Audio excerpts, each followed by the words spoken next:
এই নে, এগুলো দিয়ে তাড়াতাড়ি করে খেয়ে ওঠ, একটু পর আমার মা আর ভাই আসবে। ভাবি, তুমি আমাদের বাসি তরকারি আর মরিচ দিয়ে খেতে দিছো? তাহলে কি দিয়ে খেতে দিব? যেটা দিয়ে খেতে দিয়েছি সেটা দিয়ে খেয়ে তাড়াতাড়ি ওঠ। কি বলেন ভাবি, আমরা এই কাঁচামরিচ আর এই বাসি তরকারি দিয়ে ভাত খাবো? আমরা অনেক দিন পরে গ্রাম থেকে আসছি, ভাইয়া তো আমাদের জন্য অনেক বাজার করে রেখে গেছে, তুমি আমাদেরকে এই মরিচ দিয়ে ভাত খাইতে দিলা ভাবি? হ্যাঁ, আসছে, মরিচ দিয়ে খাইতে দিব না তো কি দিয়ে খাইতে দিব? শোন, তোর ভাই তোদের জন্য বাজার করে দিয়ে যায় নাই, বাজার করে দিয়েছে আমার মা আর ভাই আসবে সেই জন্য, সেটাও খুব চোখে পড়েছে তাই না? এই 2 দিন পর পর কেন তোদের আমার পাশে আসতে হয় বলতো? শোন, তোর ভাই টাকা কামায় তোদের খাওয়ানোর জন্য না, আমার মা বাবা ভাই বোনকে খাওয়ানোর জন্য। তোদেরকে গ্রামের বাড়িতে খাওয়া খরচ দেয় না, তাও একদম 2 দিন পর পর আমার বাসায় এসে ওঠা লাগে তাদের ভালো মন্দ খাওয়ার জন্য। আজকে সকালে আমার জামাই বাজার করে দিয়েছে, সেটাও খুব চোখে পড়েছে। শোন, এই মরিচ আর এই বাসি তরকারি দিয়ে তোরা খাবি, খেয়ে তাড়াতাড়ি ওঠ, আমাকে উদ্ধার কর। ভাবি, তুমি এসব কি বলতেছো? আমরা তো সবসময় তোমাদের বাসায় আসি না, আর আমরা ভাইয়ের বাসায় আসবো না তো কোথায় যাবো বলো? ভাইয়া ছাড়া আমাদের আর কেই বা আছে? আর আমি তো আসছিলাম অন্য কাজে, তোমাদেরকে সারপ্রাইজ দেওয়ার জন্য।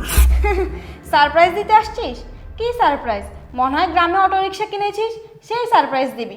শোন, আমার না তোদের এসব খুব ভালো করে জানা আছে, এছাড়া তোর কোনো যোগ্যতা নেই যে তুই কিছু করবি। সারা জীবন তো আমার জামাইয়ের টাকা ধ্বংস করলি, নিজের বাপ মা খেয়ে বসে আছিস, এখন আমার জামাইকে খাওয়ার জন্য উঠে পড়ে লাগছিস। এই, নিজের যোগ্যতাকে কিছু করতে পারিস না? সব সময় তোর ভাই তোদের লেখাপড়ার পিছনে সব টাকা খরচ করে নিজের উন্নতি করতে পারে নাই। যদি ওই টাকাগুলো তোদের পিছনে খরচ না করতো, নিজের জন্য রেখে দিত, তাহলে এতদিনে ঢাকা শহরে বাড়ি গাড়ি সব কিছুই থাকতো আমাদের। শুধুমাত্র তোদের মতো ভিখারির পিছনে টাকা খরচ করে ওর সব ধ্বংস হয়ে গেল। শোন, আমি তোদেরকে ভালোই ভালো বলে দিচ্ছি, তোরা আজকের পর থেকে আর কখনো আমার বাসায় আসবি না। পড়াশোনা করে তো কিছুই করতে পারিসনি, যদি একটা চাকরি করতি তাও মনকে বুঝাতাম। শোন, তোদের মতো ভিখারির সাথে কথা বলে আমি আর নিজের সময় নষ্ট করব না। যা দিয়েছি তা দিয়ে খেয়ে তাড়াতাড়ি উঠে চলে যা, তোর ভাইয়া আসার আগেই।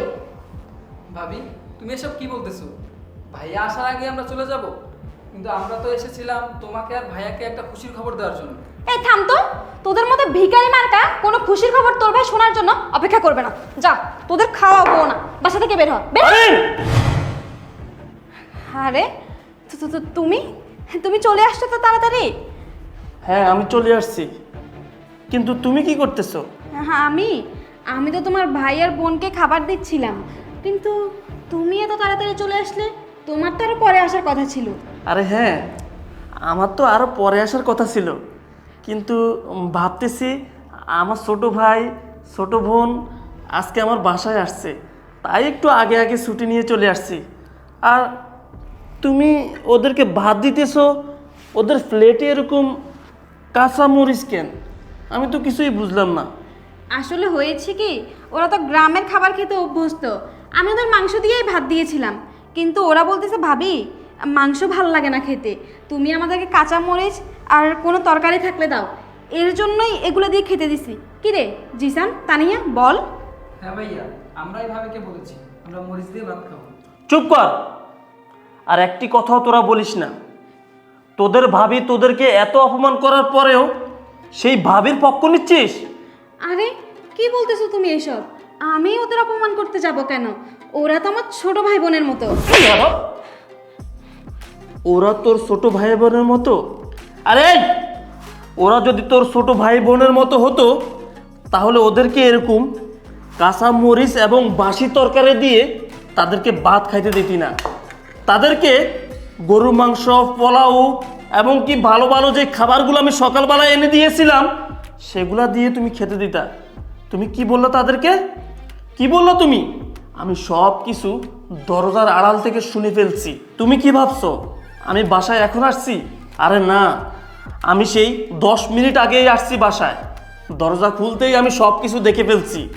তুমি যে আমার ভাই আমার বোনকে অপমান করেছো, আর তুমি যে ইচ্ছে করেই তাদেরকে এই কাঁচামরিচ দিয়ে ভাত খেতে দিয়েছো, আমি সব কিছু দেখেছি। এই তোমার মা তোমার ভাই আমাদের বাসায় আজকে আসবে, তাই বলে তুমি ভালো ভালো খাবারগুলো ভিতরে রাখছো, আর আমার ভাই আমার ছোট বোনকে দিয়েছো কাঁচামরিচ আর বাসি তরকারি। কেন? ওরা ফকিন্নি? ওরা গ্রামে থাকে বলে? এই গ্রামের ছেলেটা কি করেছে জানো? সে আমার সুনাম অর্জন করেছে, যেটা কিনা আমার এই 25 বছরে আমি করতে পারি নাই। আমি আমি সাধারণ একটা পুলিশ কনস্টেবল, আর সে আমার এই ছোট ভাই, সে আজকে ম্যাজিস্ট্রেট। সে আজকে ম্যাজিস্ট্রেট হয়েছে, যাকে কিনা আমি সেই ছোট্টবেলা থেকে পড়াশোনা করিয়ে মানুষের মতো মানুষ করেছি। আজকে সে আমার নাম রেখেছে, আর সেই কথাটাই বলার জন্য আমাদের বাসায় আসছিল। কিন্তু সেটা তো আমি জানি। আমি ওকে বারবার করে বলেছি এই কথা যেন তোমাকে না বলে। এটা এটা আমি আসব, তারপর আমার সামনে বলবে। আর তুমি কি না আমার ছোট ভাই, আমার ছোট বোনকে অপমান করতেছো, গরিব ছোট লোক, ফকির বলে। তোমার যোগ্যতা আছে আমার এই ভাইয়ের সামনে দাঁড়িয়ে কথা বলার? শোনো, তুমি তোমার মা এবং তোমার ভাইকে নিষেধ করে দাও, তারা যেন আমার এই বাসায় না আসে। যেই বাসায় আমার ভাই বোনদের কোনো দাম নেই, সেই বাসায় তোমার ফ্যামিলির কারো ঠাঁই হতে পারে না। তুমি তোমার মাকে ফোন করে বলো তোমাকে যেন এই বাসা থেকে নিয়ে যায়। আমি তোমার সাথে আর সংসার করব না। না না, প্লিজ তুমি আমাকে মাফ করে দাও। আসলে আমি বুঝতে পারিনি, আমি তোমার টাকার মোহে পড়ে অন্ধ হয়ে গিয়েছিলাম। আমি ওদেরকে মানুষই মনে করিনি। হাত ছাড়ো আমার। তুমি একটা কথা বলো না আর। কি এখন এখন আমার ভাই শিক্ষিত জেনে এখন ভাল লাগতেছে? এতক্ষণ যে আমার ভাইকে অপমান করছো, আমার ভাইকে ছোট লোক বলছো, গরিব বলছো, তাদেরকে গ্রামের ক্ষেত বলছো, তখন তাদের কাছে কেমন লাগছে? তখন তাদের কাছে কেমন লাগছে? যাও, আমার বাসা থেকে চলে যাও। না, জিসান, তুমি তো আমার ছোট ভাইয়ের মতো। প্লিজ তোমার ভাইকে বোঝাও না। তানিয়া, প্লিজ তোমার ভাইকে বোঝাও না, যেন আমাকে বাসা থেকে বের না করে দেয়। তাহলে তো আমার সংসারটা শেষ হয়ে যাবে। প্লিজ ভাই, আমি তোমার কাছে আবারও মাপ চাচ্ছি। আমি কথা দিচ্ছি, আজকের পর থেকে কখনো ওদের অবহেলা করব না। নিজের ছোট ভাই বোনের মতো আগলে রাখবো, সবসময় ওদের যত্ন করব। আমি তোমাকে কথা দিচ্ছি, প্লিজ তুমি আমাকে ক্ষমা করে দাও। ভাইয়া, ভাবি যখন এত করে বলছে, ভাবিকে তুমি ক্ষমা করে দাও।